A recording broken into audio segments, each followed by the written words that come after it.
오늘 2021년 마지막 주일, 아마 연초에 여러분들에게 드렸던 말씀 가운데 너무나 많은 분들을 좀 전도해 올까 봐 걱정이 되니까 꼭 한 사람만 데리고 오라, 아마 그 비슷한 얘기 하지 않았겠습니까? 여러분 혹시 기억나세요? 네, 이제 올해는 못 지켰지만 내년에는 좀 지킬 수 있었으면 좋겠다. 왜냐하면 이 참 훌륭한 찬양팀이 있는데 이 적은 숫자로 찬양하기는 너무 아깝고, 물론 하나님 앞에는 아무리 위대한 찬양도 부족하기 짝이 없습니다. 우리가 강해지고 또 우리가 힘있게 나갈 때 모든 것이 새롭게 바뀌기 때문에 그렇습니다. 우리 하나님은 막판 뒤집기에 능하신 하나님입니다. 하나님이 하시는 일을 어떤 단어를 쓰면 좋을까라고 하면, 이 대역전의 하나님, Great Reversal, 대역전의 역사를 이뤄가는 하나님. 그러면 대역전이 있기 전에 무슨 일이 있습니까? 이 텐션이 있죠. 텐션. 그냥 긴장이 아니라 큰 긴장이죠. 큰 긴장이 아니라 고고도 긴장. 이 고고도 긴장을 여러분 영어로 어떻게 표현하는지 아세요? 예? 하이퍼텐션, 슈퍼텐션, 슈퍼텐션, exceedingly great tension. 오만 가지 다양한 방법으로 표현할 수 있는데, 그 텐션을 즐길 수 있는 사람은 굉장히 도전적인 사람이죠. 우리 청년들 중에도 보면 그 멜로를 좋아하는 청년들이 아마 있을 수도 있고, 그 액션 스릴러. 이 액션 스릴러의 특징은 뭡니까? 이 처음부터 끝까지 긴장에 끈을 놓을 수가 없는 그런데, 그런 모든 것들은 참 인위적이지만 하나님이 우리로 하여금 긴장하게 하는 것은 다음 상황을 좀 알 수가 없어요. 근데 하나님이 미리 좀 기띔을 해주시면 얼마나 좋아요. 예? 아브라함에게 이삭을 모리아 제단에 가서 드리라고 그랬는데, 사실 아브라함에게 하나님이 귓속말로 야 이거는 시험용이야 라고 얘기했으면 긴장이 없잖아요. 예? 그냥 끝까지 가서 칼을 뽑아서 이제 번제로 아들을 잡으려고 할 때 하늘에서 음성이 들리는 그거만큼 하이퍼텐션, 예? 그 고고도, 초긴장, 긴장의 그 사건을 통해서 하나님은 우리의 신앙이 진짜이기를 원하고, 우리가 하나님 앞에 돌아왔다면 정말 끝까지 여러분 올해 시작하면서 아직도 기도 응답을 받지 못하고 아직도 하나님이 계시지 않은 것 같아서 내년에는 신앙도 때려쳐야 되는 거 아닌가, 그런 상황까지 갈 수도 있는 줄로 압니다. 그러나 믿음 앞에 포기가 없듯이 하나님 앞에 포기하지 않는다면 하나님은 예상 밖의 반전의 드라마를 우리에게 펼치시고, 그 반전의 드라마에서 하나님의 은혜로 주인공과 같은 역할을 하는 자가 바로 여러분들입니다. 여러분 그런 역할 하고 싶지 않아요? 안 하고 싶어요? 그런 역할 하고 싶죠. 그게 믿음의 세계입니다. 다윗이 시글락으로 돌아와서 그 앞에 전개된 상황을 봤을 때 나는 이제 망했구나, 끝났구나. 사랑하는 두 아내가 없어지고, 또 그와 함께한 사람들은 가족이 없고 자식이 없고 삶의 기반인 생계의 수단인 가축들이 다 없어지는 그런 가운데 이제 어디로 가야 될지 모르는, 요셉이 구덩이에 던져졌다가 없어질 때 루벤이 한 말이, 요셉이 없어졌네, 나는 어디로 갈까, 나는 어디로 갈까, 그렇게 발만 동동 굴렀던 것보다 더 심각하고 안타까운 상황입니다. 그런데 울고 울고 또 우는 가운데 다윗에게는 큰 결심이 생겼습니다. 나는 이제 불편하더라도 하나님의 뜻을 따라 살 거야. 내가 지난 1년 4개월 동안 편안했지만, 쫓겨다니지 않아서 편안하고, 내 사람한테 참 이런 말 저런 말 안 들어서 편안하고 좋았지만, 그러나 편안한 게 좋은 게 아니었어. 나는 이제 힘들어도 힘든 것을 편안한 것으로 택할 거야. 하나님이 보이지 않아도 보이지 않은 하나님을 보이는 것처럼 그분의 뜻을 물어서 살아갈 거야. 결심을 하고 그가 새롭게 출발하게 되었습니다. 그는 어떻게 보면 제 가운데서 새로 출발하는 것과 같은, 어떻게 보면 absolutely nothing, 아무것도 가지지 않은 상태에서 출발해야 된다고 생각했을 것입니다. 그러나 하나님은 계획이 있었습니다. 다윗의 마음을 보시고 그가 기도하자 포기하지 마라, 추격해라, 내가 되찾게 해줄 거야. 8절 말씀에 다윗이 여호와께 묻자와 이르되 내가 이 군대를 추격하면 따라잡겠나이까? 여호와께서 그에게 대답하시되 그를 쫓아가라, 내가 반드시 따라잡고 도로 찾으리라. 이 기도도 그렇고 또 응답도 그런데 우리가 기억을 해야 될 게, 다윗이 우리가 추격하면 따라잡겠나이까 그렇게 기도하지 않았습니다. 다윗은 감히 그런 엄두를 못 냈습니다. 그래서 사람 중에 일부가 그를 죽이려는 그런 상황이었기 때문에 그렇죠. 그래서 하나님, 내가 좀 추격했으면 하는데요, 가능할까요? 그때 하나님이 그래, 내가 추격해라, 내가 따라잡고 따라잡을 것이고 내가 회복하고 회복할 것이다, 이렇게 말씀하셨습니다. 그러니까 사람들이 그를 따라오느냐 따라오지 않느냐, 그와 함께 가느냐 가지지 않느냐는 중요하지 않았습니다. 여러분, 결정적인 순간에 신앙은 혼자 가는 것입니다. 사람은요, 중요한 순간에 혼자 남아요. 여러분 꼭 기억하세요. 꼭 어느 순간에는 혼자 남아요. 여러분 죽을 때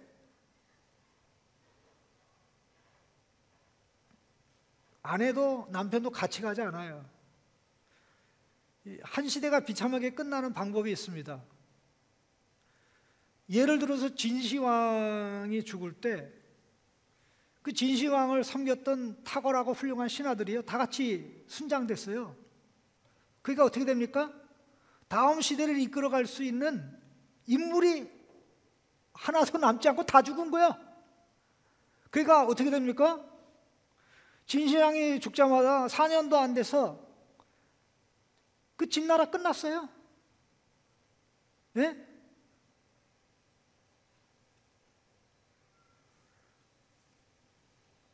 대를 이어서 나가겠어.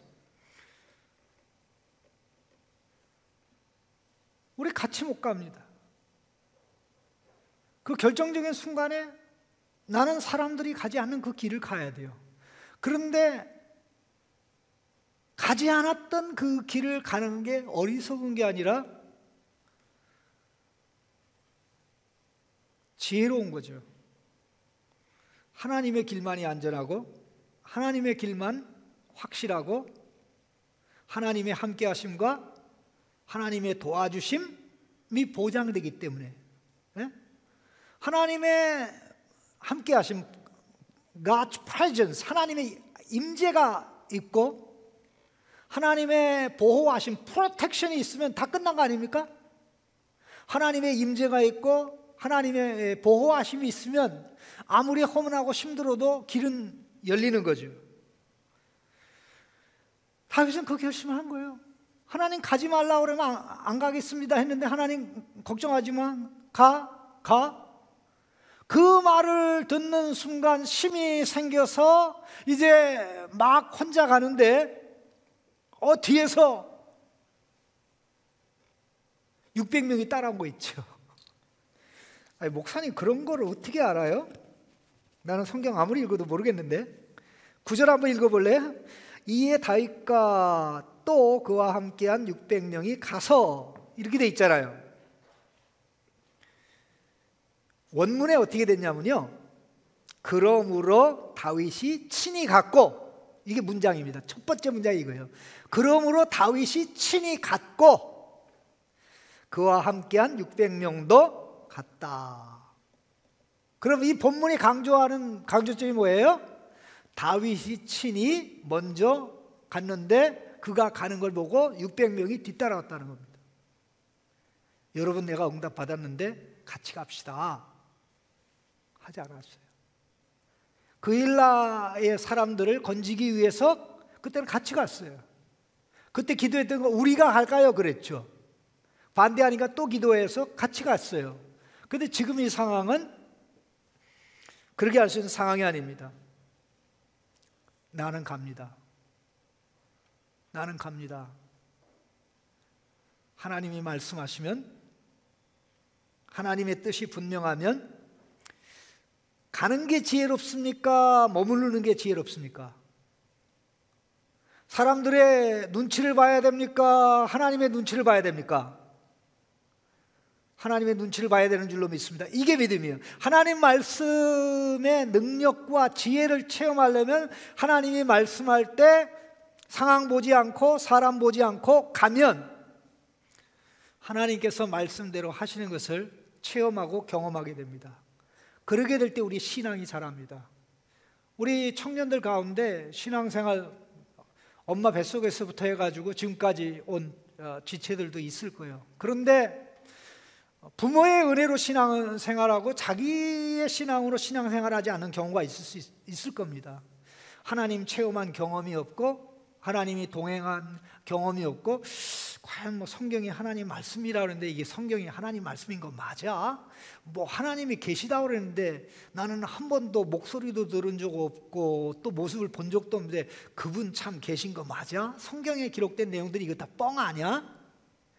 이렇게 말을 하면 이게 자기 실상이 드러날까 봐 말도 못하고 속으로만 끙끙하는 그런 사람 혹시 있지 않아요? 연말 넘기기 전에 하나님 앞에 쇼부를 좀 보기를 바랍니다. 하나님, 나 여지껏 왔는데 참 억울합니다. 하나님 계신지도 모르고 교회 다니는데 나 참 이거 아닌 것 같습니다. 네?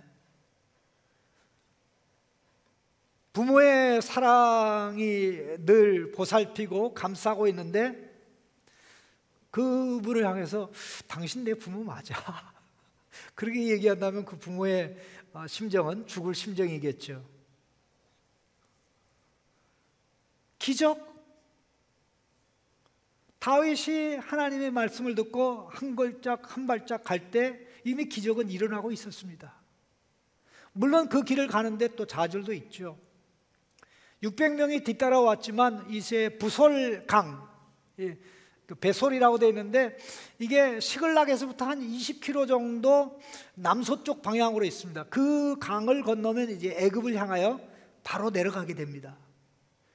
그런데 더 이상 발걸음이 떼지지 않는 거 있죠. 그야말로 번아웃 된 겁니다. 생각을 해보세요. 전투에 참여했다가 참여하지 못하고 오는 길이 거의 하루 걸립니다. 와가지고 시글락을 보고 울고 언제까지 울었습니까? 더 이상 울 힘이 없을 때까지 울었어요.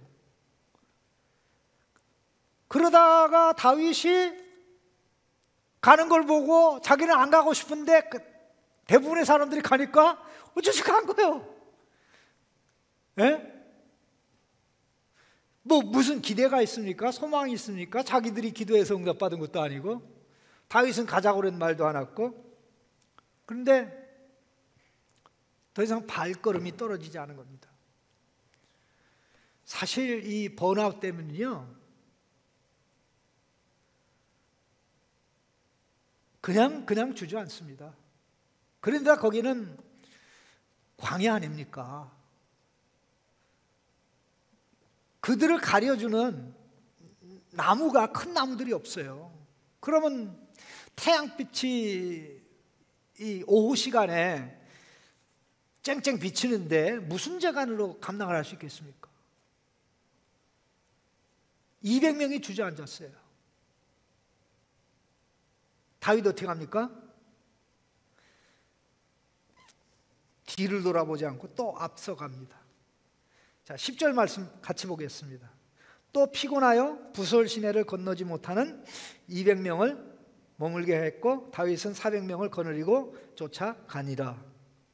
이 말씀을 보면 마치 너희 400명이라도 나와 함께 가자, 나는 혼자 못 이겨, 감당 못해, 이렇게 한 것 같죠. 근데 그게 아니고요, 히브리어 성경에 이렇게 되어 있습니다. 그러나, 자, 아까 9절에는 이에, 그러므로는 하나님 말씀에 대한 반응이죠. 응답에 대한 반응으로 혼자 가면 600명이 따라왔어요. 그 다음에 200명이 지쳤어요. 그 상황에서 다윗은 또 앞서간 겁니다. 이렇게 되어 있습니다. 9절에 그러나 다윗은 친히 추격하였고 400명도 추격했다. 너무나 지쳐서 부솔 시내를 건너지 못한 200명은 거기에 머물렀다. 이렇게 되어 있습니다. 문장이 이렇게 되어 있어요. 히브리어 원전, 여러분 뭐 내가 읽어줘도 무슨 말인지 모르잖아요. 내가 뭐 딴 말 하겠습니까? 이 두 가지 내용을 보면 다윗은 힘이 넘쳐나서 그렇게 한 겁니까? 하나님 말씀을 믿으니까 그렇게 한 겁니까? 한번 따라합시다. 말씀을 믿는 것이 힘이다. 믿으십니까? 말씀을 믿는 것이 능력입니다.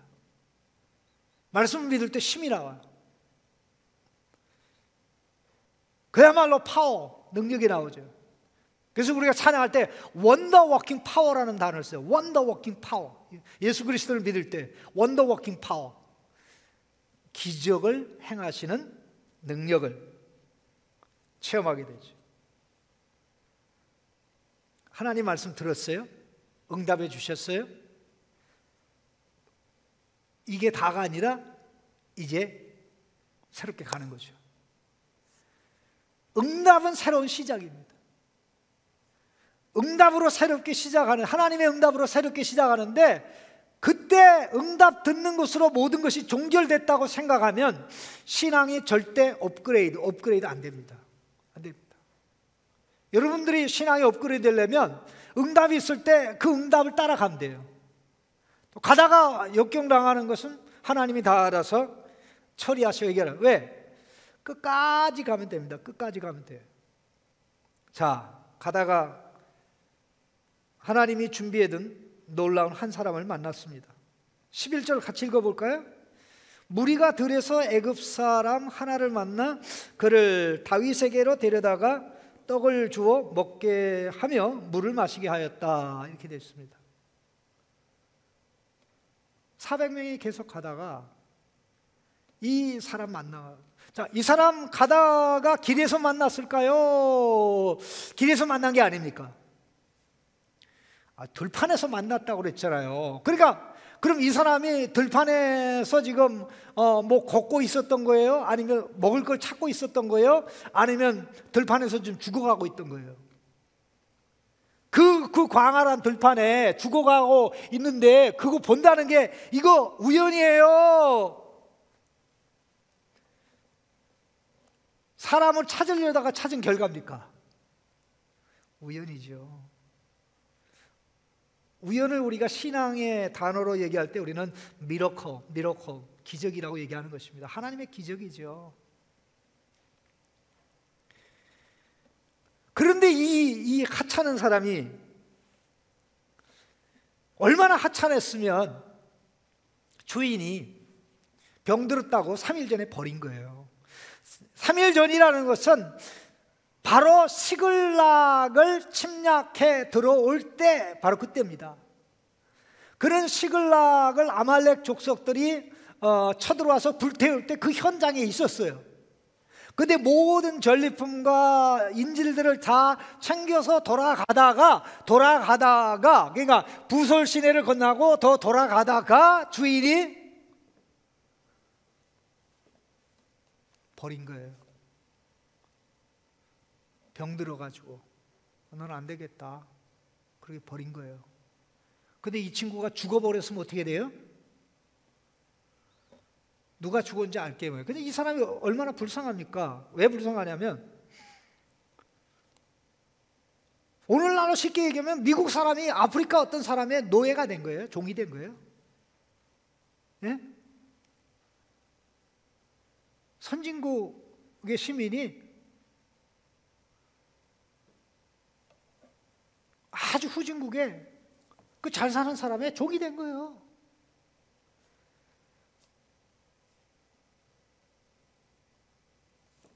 그러니 이 사람이 죽어가는 가운데 먹고 마셔야 되는데 그래도 먹을 것을 구할 수 있으면 들판에 있으면 뭐 먹을 게 있을 수 있잖아요. 그런데 3일 동안 먹지 못하고 마시지 못하는 가운데 거의 죽어져 가고 있는, 생명이 꺼져가고 있는 사람을 발견한 겁니다.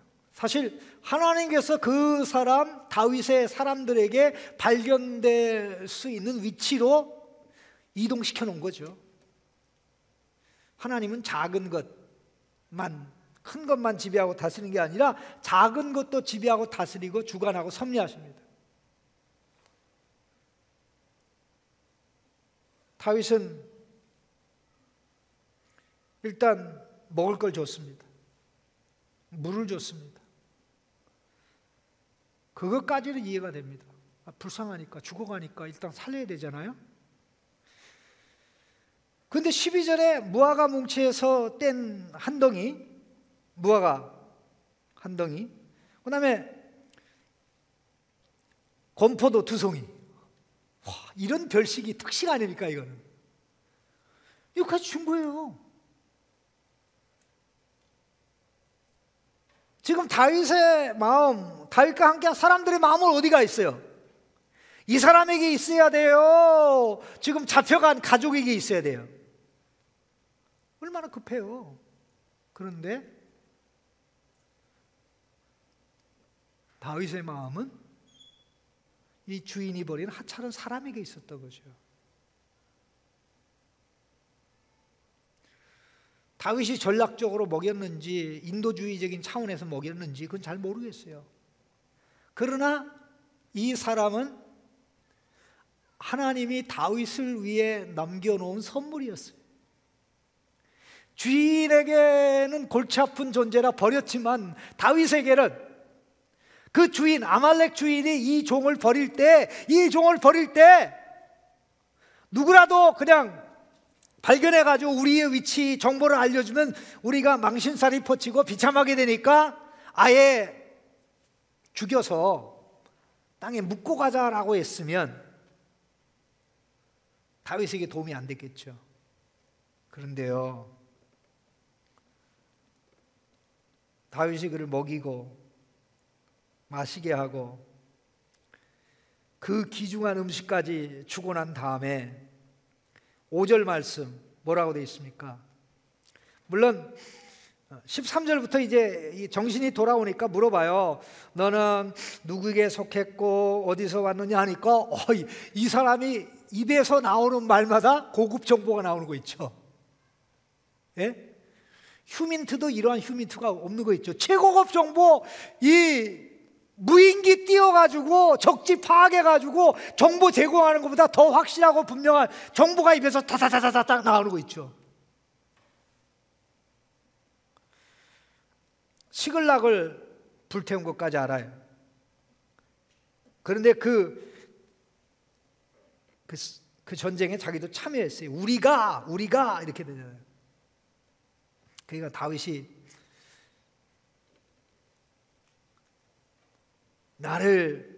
내가 나를 그 군대로 인도하겠냐? 명령을 해야 돼요? 의견을 물어봐야 돼요? 좀 이상하지 않아요? 나 좀 인도해 줄 수 있니?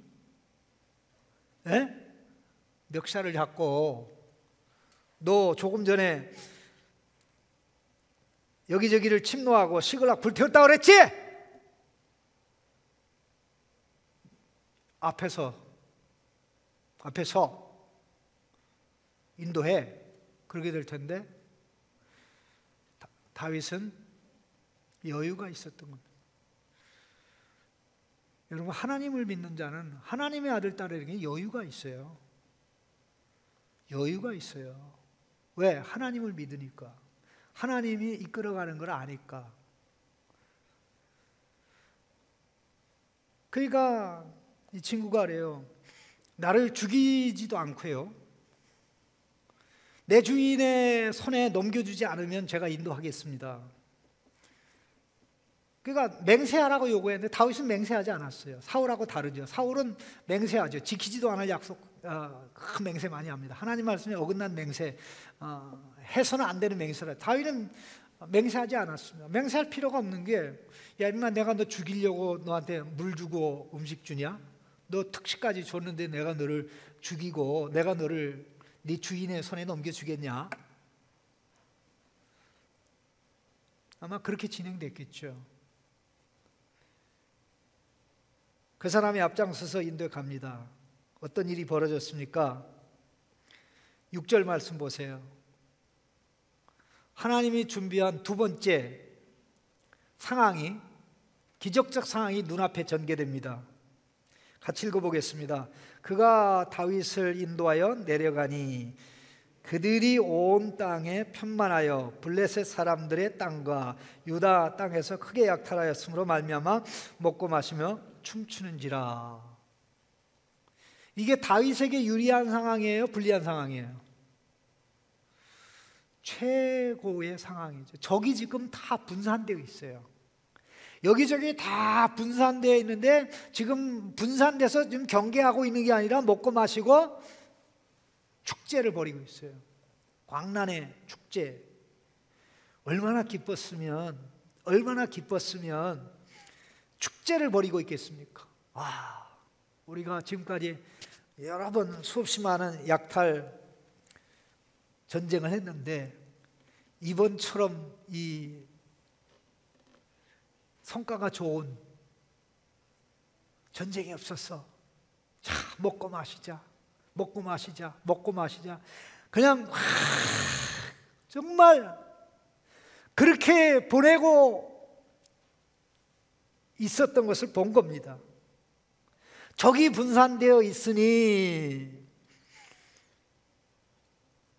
400명밖에 안 되는 군대를 가지고 이제 맞붙을 수도 있는 거죠. 그리고 더 나아가서 그들이 춤추고 먹고 마시고 이렇게 잔치를 벌이니 저들이 몇 시간이 지나면 완전히 녹아 떨어지게 되죠. 그렇죠? 여러분, 밤늦게까지 파티하고 나면 다음날 일찍 일어나요? 늦게 일어나요? 해가 중천에 있을 때 일어나겠죠. 이게 하나님의 역사 아닙니까? 그럼 보십시다. 다윗이 그걸 보자마자 공격을 합니까? 아니면 기다립니까? 그 현장에 도착했을 때 시간이 어떻게 됐을 것 같아요? 후레쉬불 켜고 본 것도 아닐 겁니다. 그러면 저녁에 아마 해가 질 무렵에 거기 도착했을 겁니다. 그러면 사실 그 시간, 다윗이 그 현장에 도착하기 얼마 전에 그들은 파티를 시작했을 거예요. 낮에는 더워서 그게 불가능하거든요. 그런데 다윗은요, 아무 생각 없이 그들을 덮치지 않았어요. 그냥 덮친다고 그러면 수적인 열세이기 때문에 문제가 되고요. 그리고 가족을 다 구출하고 그 다음에 가축들을 구출하는데 그 사이에 어두워져 버리면 어떤 문제가 생깁니까? 피아가 구분이 안 되죠. 적과 내가 구분이 안 돼요. 그러면 많은 희생자가 생길 수 있기 때문에 뭐 다윗 사람 중에는 당장 치자고도 했겠지만 다윗은 전략을 짠 겁니다. 전략을 짜고 기다리면서 자기도 피곤하잖아요. 쉬어야 되잖아요. 쉬면서 전략을 짜고 준비를 하면서 언제 덮친 겁니까? 새벽 시간대에 덮쳤으니까 새벽 시간대에 어떻게 된 거예요? 그들은 다 뭐하고 있던 거예요? 나가 잡아줘 자고 있던 거지. 알겠습니까? 이게 우연이에요? 그러니까 어마어마한 대승을 거둔 거 아닙니까? 여러분 17절 한번 읽어보십시다. 17절 다윗이 새벽부터 이튿날 저물 때까지 그들을 치매 낙타를 타고 도망한 소년 400명 외에 피한 사람이 없었더라. 그럼 얼마나 많은 사람이 죽은 거예요? 아말렉 사람들이. 다윗에게는 몇 명? 몇천 명? 400명 401명 다윗을 포함해서 401명이잖아요. 그런데 도망한 사람이 400명이라면 이거는 수적으로 상대가 안 되는 거예요. 솔직히 말해서 절대 이길 수 없는 거예요. 그런데도 한번 생각해 보세요. 새벽부터 이튿날 저물 때까지 몇 시간 전쟁한, 몇 시간 싸운 거예요? 6탄전 벌였을 거 아닙니까? 무슨 무기가 있어? 네? 싸워야 될 거 아니에요? 몇 시간 동안 싸운 거예요?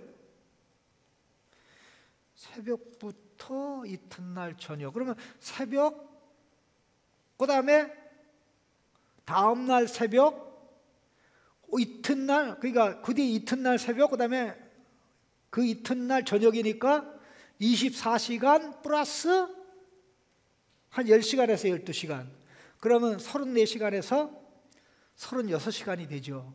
와, 그 힘이 어디서 왔대요?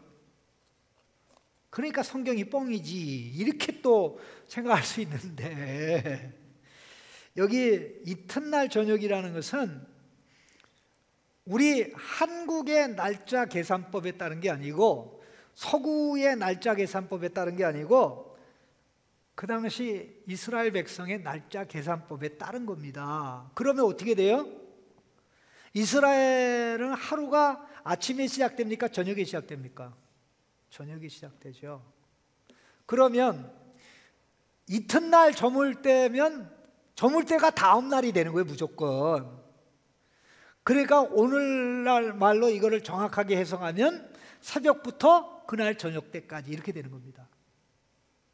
그럼 시간이 몇 시간으로 줄어버려요? 10시간 정도로 줄어버리죠. 그래서 여러분 성경 읽을 때는 아무 생각 없이 읽으면 안 되고요. 한국 문화의 관점에서 읽어도 안 돼요. 상세히 읽으면서 어떻게 되는지. 여러분이 또 머리가 좋고 부지런해가지고 헬라어도 알고 히브리어도 알면 그건 금상첨화고, 뭐 그걸 못하니까 내가 여러분들 대신 읽어주는 거예요. 이야, 하나님이 다윗에게 추격하라, 따라잡을 것이고 반드시 되찾을 것이다 라고 말씀할 때 이렇게 큰 선물을 하나님이 준비해 놓고 있으리라고 다윗이 알았겠습니까? 전혀 기대하지 못했죠. 한 사람도 잃어버린 사람이 없었습니다. 가축 하나 잃어버린 가축이 없었습니다. 거기에 플러스 그들이 가지고 있던 모든 가축들, 그리고 가지고 있던 모든 물품을 다 챙겼죠.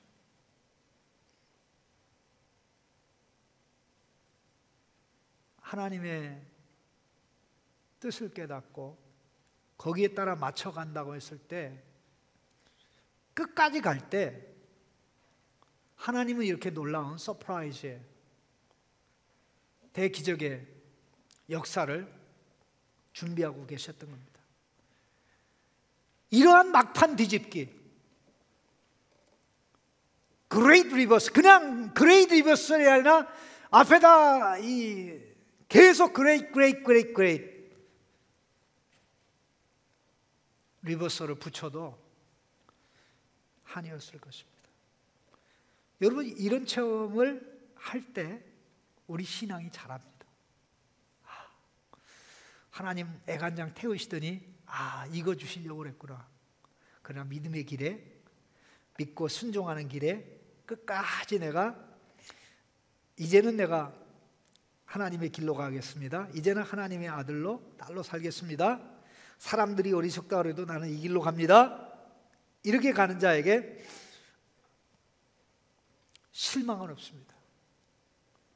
하나님이 절대 실망시키지 않습니다. 작은 기적이 일어날지 큰 기적이 일어날지 나는 몰라요. 그러나 하나님이 역사하시는 이런 역사를 우리가 체험하게 되는 겁니다. 하나님 말씀대로 해서 하나님의 뜻을 택해서 손해볼 일 없는 것입니다. 이 경험을 하고 이 체험을 하면 내가 실수로 하나님의 길을 떠나는 한이 있어도 내가 왜 탈선했지?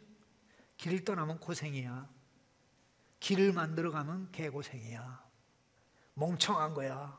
나는 하나님의 길로 갈래. 나는 하나님의 길로 갈래. 나는 하나님의 길로 갈래. 나는 하나님의 길로 갈래. 인간의 어리석음은 하나님의 길을 버리고 길을 자기가 만들어 가는 데 있습니다. 하나님이 만든 길은 지혜가 들어있고 능력이 들어있고 또 모든 것이 하나님 말씀의 질서에 따라서 돌아갑니다. 그러니 말씀대로 가면 천하의 모든 것이 다 도와줍니다. 어려움이 있고 힘듦이 있어도 우리 한 해를 정리하면서 이제 올해 이 부분은 정리해야 되겠다. 그리고 내년에는 좀 하나님, 나 지금 어리석은 결심하겠습니다. 사람 눈에 보이는 어리석은 결심하겠습니다.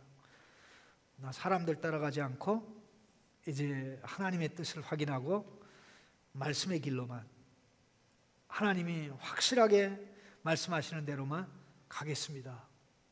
하나님께서 준비한 서프라이즈, 놀라운 일들, 놀라운 선물, 그것이 기적일 수도 있고 기적의 사건일 수도 있고, 이러한 경험이 있어야 믿음이 자라지 않겠습니까? 이런 경험이 있어야 살만하지 않겠습니까? 과연 하나님이 살아계시네. 과연 하나님 살아계시네. 사실 다음 내용이 이 어마어마한 선물을 가지고 다윗이 어마어마한 일을 해요.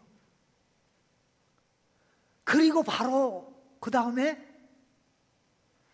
기다리고 기다렸던 왕이 돼요. 여러분 놀라지 않습니까? 놀라지 않습니까? 하나님은 이러한 큰 선물을 주시려고 식을나게 아픔을 주셨던 겁니다. 2021년의 그 아픔이 여러분으로 하여금 하나님 앞에 서서 살게 하려는 아픔이라면 그것 때문에 하나님 앞에 엎드리고 그것 때문에 하나님 앞에 울고 나 이제 하나님의 아들답게 살래요. 딸답게 살래요. 내가 이렇게 저렇게 다 해봤는데 하나님의 아들로 딸로 사는 것보다 행복한 게 없어요. 나 이제 천하가 바보라고 그래도 나 이 길로 갈래요. 이런 결단이 있고 이런 각오가 있고 이렇게 살아간다면 여러분 하나의 신앙은 100명의 신앙을 능가하고 1000명의 신앙을 능가하는